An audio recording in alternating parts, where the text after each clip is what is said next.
When your hand are blessed, your hand are also anointed. Ketika tanganmu diberkati, ada pengurapan di tanganmu. Dan pengurapan itu menjadikan tanganmu penuh kuasa. Bukan hanya untuk melakukan hal-hal yang natural. Tetapi tanganmu berkuasa melakukan perkara-perkara supernatural. Minggu yang pertama, saudaraku, kita itu berbicara. The blessed hand itu membuat somehow ketika saudara berjalan, saudara itu dibawa dari ketepatan pada ketepatan berikutnya.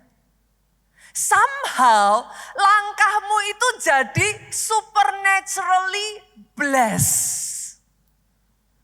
Bagaimana kita manusia jujur ya saudara terbatas, kita tuh gak pernah tahu. Kadangkala kita bikin perjanjian yang mungkin di depan hari itu malah berujung pada kehancuran. Tapi ketika kau izinkan penyertaan Tuhan itu turun atas kehidupanmu, ketika kau ikuti, tidak selalu seperti yang kau mau. Bukankah jalan Tuhan bukan jalanmu, rancangannya bukan rancanganmu. Kitanya aja yang belum bisa ngeliat. Just because kita belum bisa lihat Pak, it doesn't mean it's not there. Kadangkala Tuhan izinkan apa yang kita pikir jadi perjanjian ini nanti akan membawa perubahan dalam hidup kita. Tuhan gagalkan. Kecewa pasti. Tapi you never know. Bisa jadi apa yang Tuhan gagalkan itu justru Tuhan sedang melindungi engkau atas apa yang tidak atau belum engkau lihat di depanmu. Kadangkala bahkan Tuhan izinkan engkau ketemu orang yang tepat. Sehingga dari situ pintu demi pintu terbuka Pak. Saudara masih ingat gak kesaksian jemaat kita di Jogja?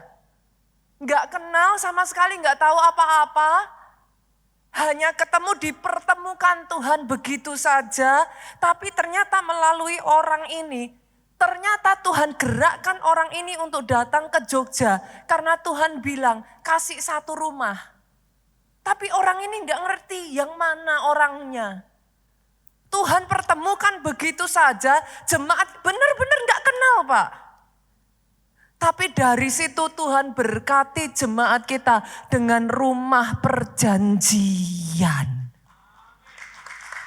The blessed hand itu akan membawa saudara dari ketepatan pada ketepatan. Somehow saudara gak tahu gimana, ada di tempat yang tepat pada waktu yang tepat aja gitu.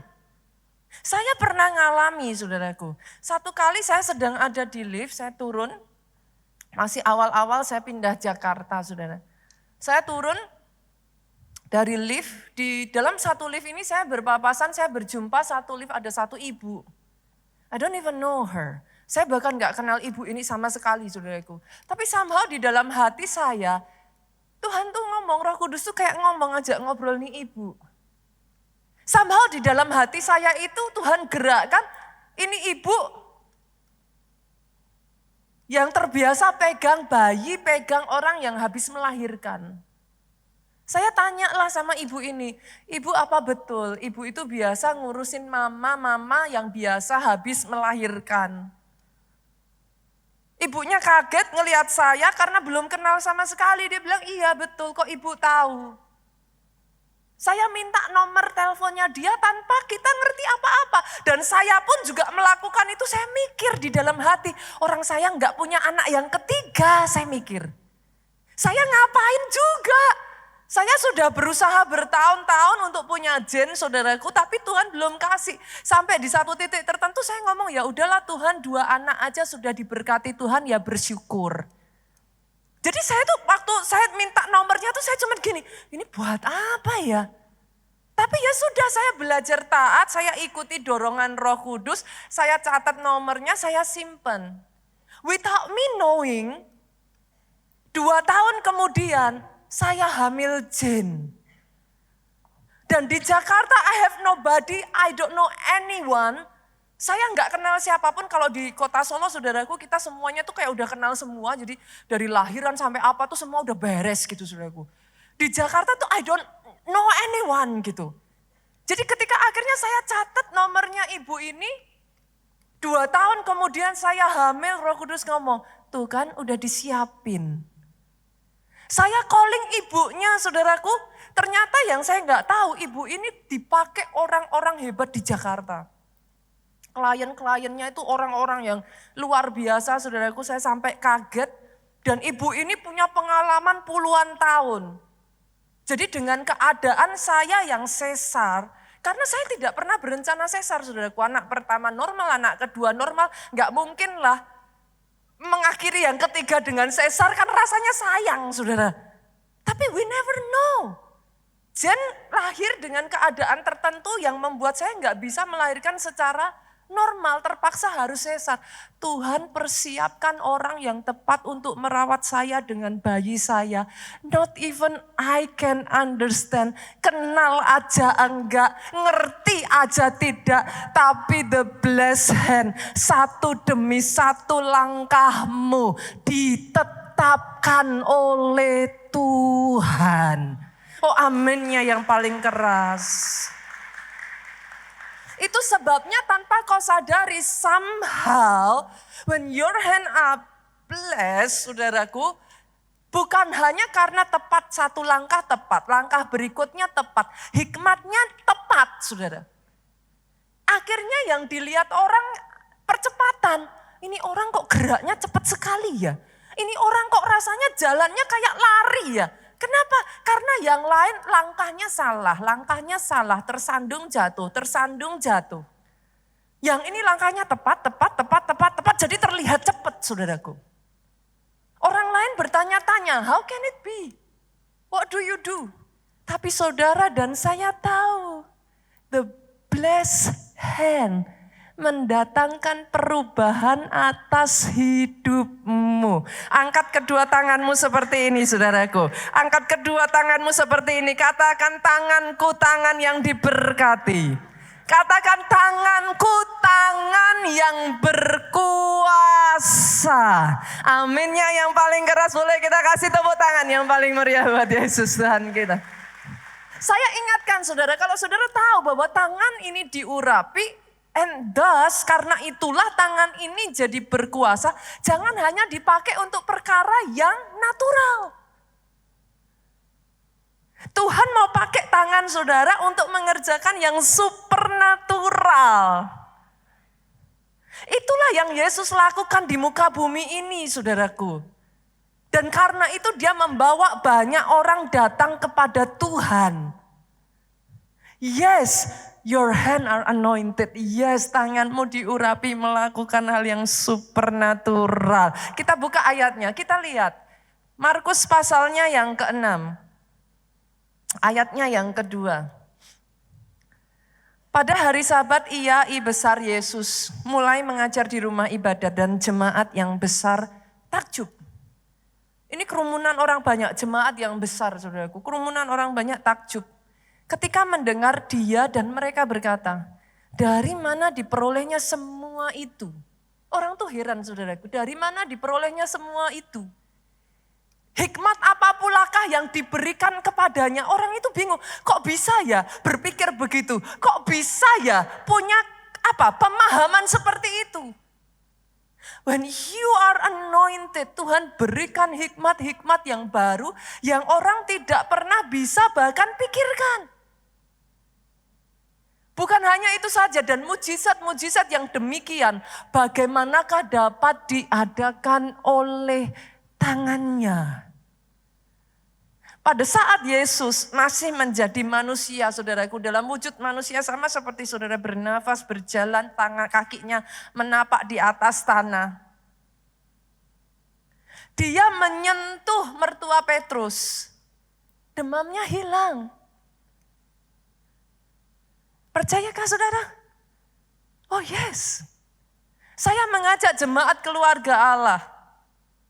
Jangan jadi orang Kristen yang hanya tahu hal-hal dunia saja. Hal-hal motivational is good, but your hand is beyond that. Saya menceritakan ini kepada saudara-saudara, supaya saudara mengerti bahwa ada kemungkinan beyond. Yesus mengaduk-aduk di tanah, dia oleskan lumpur ke mata dari orang yang buta dan orang buta melihat. Yesus menyentuh anak yang sudah mati, saudaraku, dan anak itu bangkit kembali. Sebagian dari saudara akan melihat saya dan kayak gini, Pastor, tapi kan itu Tuhan Yesus. Saya bisa melihat wajah-wajah yang melihat saya dan kayaknya itu Tuhan Yesus. Saya berdoa ya saudaraku, karena sekarang ini ada begitu banyak pengajaran-pengajaran yang berusaha mengecilkan mujizat. Tapi saya bersyukur loh, Tuhan tuh sudah menyiapkan ayat-ayatnya saudaraku. Saya bersyukur again and again. Bukan hanya Yesus, Tuhan mengerjakan itu lewat manusia yang lain. Oh, saya bukakan ayatnya saudaraku. Multimedia boleh kasih tunjuk, kasih lihat saudaraku. Masih ingatkah saudara kisah pada saat Ananias mendoakan Saulus? Kisah Rasul 9 ayat 17 sampai 18. Pada saat itu Ananias mendoakan Saulus yang buta saudaraku, dan lihat, supaya engkau dapat melihat lagi dan penuh dengan Roh Kudus. Saat itu juga Ananias menyentuhkan tangannya. Saulus yang buta melihat kembali. Masih ingatkah saudara? Petrus, ada seorang pengemis yang minta-minta. Petrus ngomong, emas perak aku enggak punya. Tapi dalam nama Yesus, Petrus sentuhkan tangannya, buka lagi. Kisah Rasul pasalnya yang ketiga ayat 6 sampai 7. Emas perak aku enggak ada. Tapi dalam nama Yesus orang Nazaret itu ayatnya yang ke-7 dikatakan saudaraku. Dia memegang tangan kanan orang itu, dia membantu orang itu berdiri, seketika kuatlah kaki dan mata kaki orang itu yang lumpuh dibangkitkan dan disembuhkan. Once again saudara akan ngomong lagi sama saya kan? Tapi kan itu para rasul. Gemes deh sama orang Kristen saudaraku. Saya bersyukur Yesus meninggalkan ayat yang satu ini. Saya ajak saudara buka. Yuk kita lihat. Saudara boleh terus jawab saya dan ayo saya akan jawab dengan Alkitab. Yohanes 14 ayatnya yang ke-12. Multimedia yuk. Multimedia. Yohanes 14. Boleh dibantu? Karena saya nggak bawa handphone saya ini. Yohanes 14 ayatnya yang ke-12. Oke. Aku berkata kepadamu, dibaca sama-sama aja ya saudaraku ya. Supaya nanti kalau ada orang yang ngomong sama saudara, kesembuhan itu hanya di zamannya Yesus. Itu hanya Tuhan Yesus yang bisa. Kalau ada yang ngomong sama saudara, kesembuhan itu hanya para rasul. Izinkan saya menjawab saudaraku. Aku berkata kepadamu, yang ngomong siapa? Yesus sendiri. Sesungguhnya barang siapa percaya kepadaku, ia akan melakukan juga pekerjaan-pekerjaan yang aku lakukan. Artinya kalau Yesus menyembuhkan, engkau juga menyembuhkan. Artinya kalau Yesus mengusir setan, engkau juga bisa mengusir setan. Kalau Yesus bisa melepaskan yang terbelenggu, tanganmu juga dipakai untuk melepaskan yang terbelenggu. No reason, period, titik. Bukan hanya Yesus yang mengerjakan. Yesus sendiri yang ngomong. Yesus tidak akan merasa tersaingi. Yesus happy. Karena dia yang ngomong. Kalau engkau percaya, engkau akan melakukan juga pekerjaan-pekerjaan yang aku lakukan. Sehebat itulah Yesus ditambahi sama Yesus saudaraku. Bahkan pekerjaan-pekerjaan yang lebih besar daripada itu. Sebab aku pergi kepada Bapa. Tidak ada lagi yang bisa menunjukkan betapa dahsyatnya Tuhan selain saudara.